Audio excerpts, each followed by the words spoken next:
Hello guys, welcome to my channel and congratulations to all of you for getting cleared your 11th exams, and now we will start a syllabus of 12th standard exam.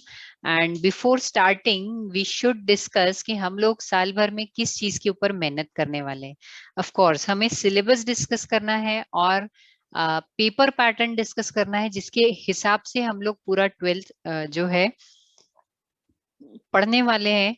और board में हम लोग जो exam देंगे तो किस तरह से क्वेश्चंस आते हैं वो सब कुछ हम यहाँ पर देखने वाले हैं. चलिए शुरू करते हैं.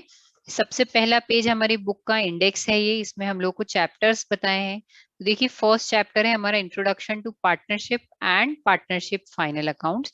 लास्ट ईयर हमने जो पढ़े हैं सोल ट्रेडिंग ऑर्गेनाइजेशन के हम लोगों ने अकाउंटिंग पढ़ी है, तो इस साल हम लोग पार्टनरशिप की अकाउंटिंग पढ़ने वाले हैं, उनके फाइनल अकाउंट्स किस तरह से बनते हैं.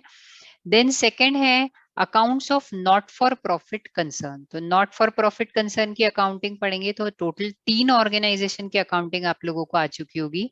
पहला सोल ट्रेडिंग, दूसरा पार्टनरशिप, तीसरा not for profit organisation, NGOs भी बोलते हैं जिनको. फिर इसके बाद पार्टनरशिप जो होती है उसमें कुछ चीजें होती है जिसके कारण अकाउंटिंग में चेंजेस आते हैं, वो हम डिटेल डिस्कस करने वाले हैं. ये 4 चैप्टर उसके ऊपर हैं. तो देखिए टोटल 5 चैप्टर्स जो है वो हमारे पार्टनरशिप से रिलेटेड है. Partnership is playing a big role this year. फिर इसके बाद नेक्स्ट आ जाते हैं बिल्स ऑफ एक्सचेंज चैप्टर है. तो आप लोगों ने बिल्स रिसीवेबल, बिल्स पेबल, इनका नाम तो सुना ही होगा. वो बिल्स ऑफ एक्सचेंज उनको कहते हैं. तो क्या चीज होती है, कैसे प्रिपेयर होते हैं, उनकी कैसे अकाउंटिंग होती है, वो सारा कुछ हम इस चैप्टर में देखने वाले हैं. नेक्स्ट आ जाएगा company accounts, issue of shares. तो कंपनी अकाउंट्स में हम शेयर्स इशू करते हैं तो किस तरीके से एंट्रीज होती है वो सब हम यहाँ पर देखेंगे. एनालिसिस ऑफ फाइनेंशियल स्टेटमेंट में हम लोग देखेंगे कि जो फाइनल अकाउंट्स होते हैं किसी भी ऑर्गेनाइजेशन के, उनका हम कैसे एनालिसिस करें, जितना भी डेटा हमारे पास है उसको किस तरीके से समझे, हम वो सब यहाँ पर देखेंगे.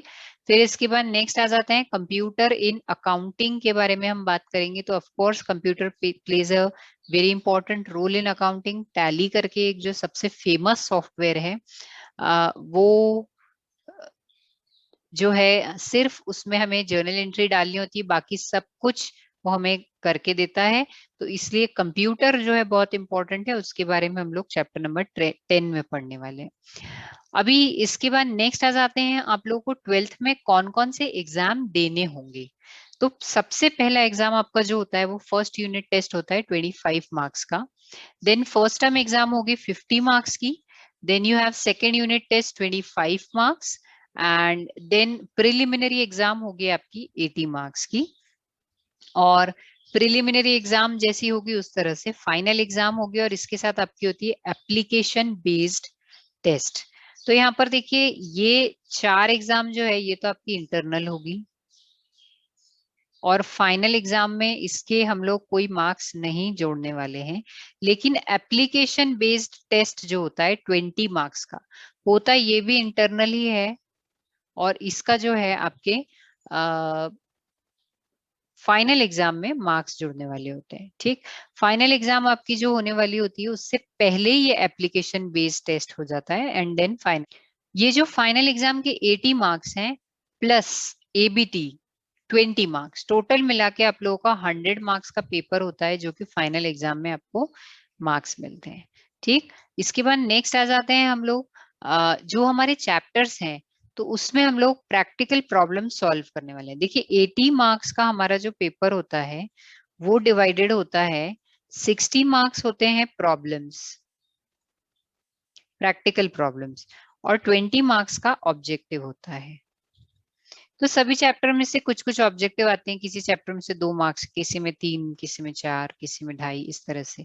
तो वो आगे हम मार्किंग वो भी देखने वाले हैं, लेकिन प्रैक्टिकल प्रॉब्लम्स जो है वो ज्यादा मार्क्स के आते हैं. सो लेट्स डिस्कस कि कौन से चैप्टर में से कितने मार्क्स के प्रैक्टिकल प्रॉब्लम आते हैं. ये आप लोग आपकी बुक में नोट करेंगे, तो जब आप साल भर प्रैक्टिस करेंगे तो आपको अंदाजा रहेगा कि मुझे किस चैप्टर को सबसे ज्यादा इंपॉर्टेंस देना है. तो देखिए 2 चैप्टर्स है हमारे पास, चैप्टर नंबर 1 एंड 2 जो कि 12 मार्क्स के होते हैं, और इन दोनों का ही पेपर में अलग अलग क्वेश्चन आता है। मतलब पार्टनरशिप फाइनल अकाउंट का एक क्वेश्चन 12 मार्क्स का आता है, और नॉट फॉर प्रॉफिट ऑर्गेनाइजेशन का एक क्वेश्चन 12 मार्क्स का आता है। फिर इसके अलावा आगे देखेंगे हम तो रिकॉन्स्टिट्यूशन ऑफ पार्टनरशिप में एडमिशन रिटायरमेंट, ये दोनों 10 मार्क्स के हैं, जबकि डेथ जो है वो 8 मार्क्स का है। फिर डिसोल्यूशन और बिल्स ऑफ एक्सचेंज ये दोनों 10 मार्क्स के हैं, और रिमेनिंग 3 चैप्टर्स जो है ये 8 मार्क्स के हैं। अभी यहाँ पर क्या होता है ना, ऑप्शंस आते हैं, तो वो किस तरीके से आते हैं वो भी हम लोग देखेंगे। अभी हम लोग पेपर पैटर्न की बात कर लेते हैं। तो लास्ट ईयर ही हमें बोर्ड ने पेपर पैटर्न चेंज करके दिया है। पहले तक ये जो ऑब्जेक्टिव्स हैं ये 15 मार्क्स के होते थे। 15 मार्क्स के ऑब्जेक्टिव हैं, आपको यहाँ पर जो भी क्वेश्चन दिए हुए हैं उनमें से कोई भी 4 क्वेश्चन पूछे जाएंगे। 5 मार्क का एक क्वेश्चन होता है, तो टोटल 20 मार्क्स का हमारा ऑब्जेक्टिव हो जाता है। ABCDE करके ऑप्शन आते हैं, उसमें से एनी 4 आप लोगों को सॉल्व करने होते हैं। तो इस तरीके से ऑब्जेक्टिव्स आ जाएंगे। सेकंड क्वेश्चन हमारा होता है solve any one of the following. अभी इसमें देखिए एडमिशन, रिटायरमेंट, डिसोल्यूशन और बिल्स ऑफ एक्सचेंज, तो 4 चैप्टर में से कोई भी 2 क्वेश्चन हम लोगों को आएंगे। क्वेश्चन नंबर 2 2 पार्ट्स में आता है, A और B।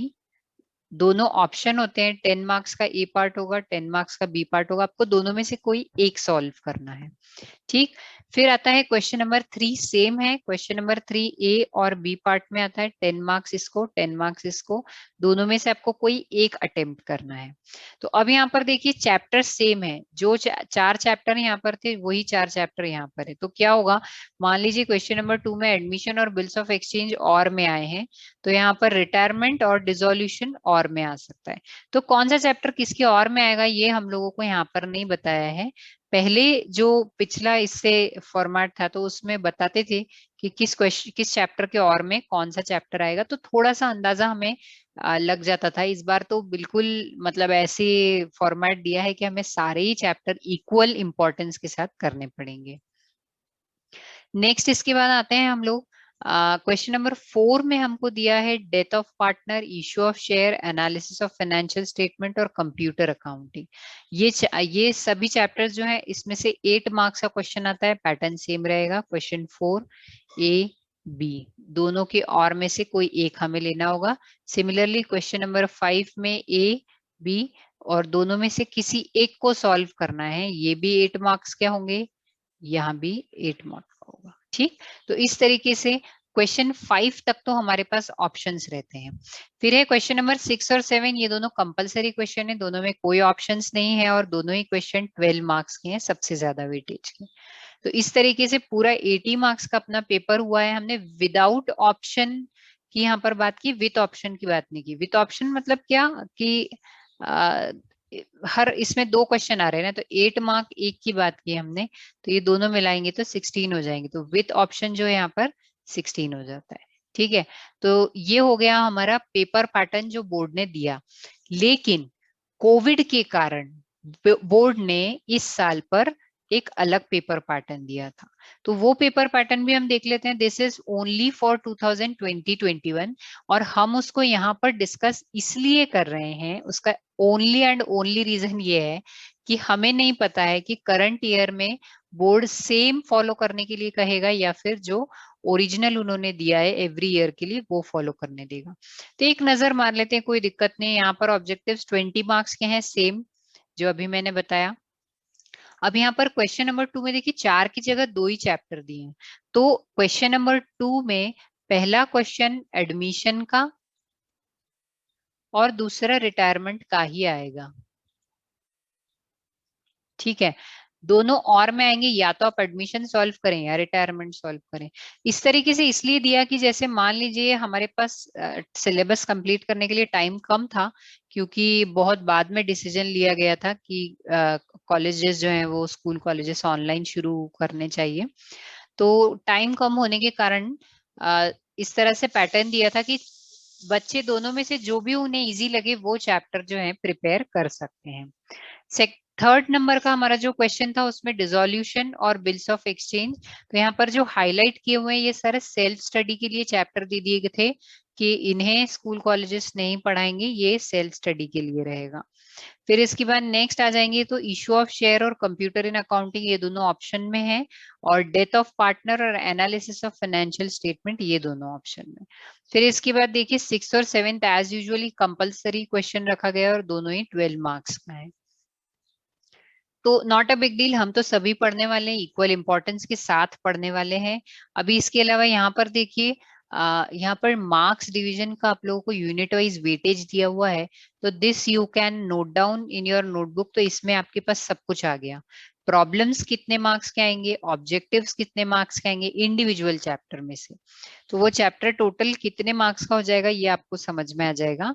इसी तरीके से देखिए यहाँ पर 20 मार्क्स यहाँ पर लिखा है, क्योंकि 10 मार्क्स के 2 क्वेश्चन आने वाले हैं, क्वेश्चन नंबर 3 और क्वेश्चन नंबर 3 और क्वेश्चन नंबर 4 आई गेस, हाँ वैसे ही रहेगा। क्वेश्चन नंबर 3 और 4 जो रहेंगे तो 10-10 मार्क्स के आएंगे, तो टोटल 20 मार्क्स के 2 क्वेश्चन यहाँ पर रहेंगे, और ऑप्शनल के साथ देखा जाए तो टोटल 4 क्वेश्चन होंगे, क्योंकि 3 में 2 होंगे और 4 में 2 होंगे। तो इस तरीके से यहाँ पर 2 तरीके से वेटेज दिया है, एक विदाउट ऑप्शन, एक विथ ऑप्शन। ठीक है, तो यहाँ पर आप लोग ये नोट डाउन कर सकते हैं। आई होप आप लोगों के जितने भी डाउट्स थे रिगार्डिंग 12th स्टैंडर्ड के सिलेबस और पेपर पैटर्न वो क्लियर हुए हैं। इसके अलावा जो 50 मार्क्स का पेपर पैटर्न है और वो सब भी टाइम टू टाइम आप लोगों को दिए जाएंगे। ये डिस्कस इसलिए किया है क्योंकि फाइनल एग्जाम हमारे लिए सबसे इंपॉर्टेंट होती है, तो हम डे 1 से उसको ध्यान में रखते हुए हमारा काम शुरू करेंगे। ओके, तो इसके अलावा भी अगर आपको कोई इश्यूज हैं तो you can ask in comment section. Thank you so much for watching this video. Do like, share, subscribe the video and press the bell icon so that you can get the notification. Thank you so much.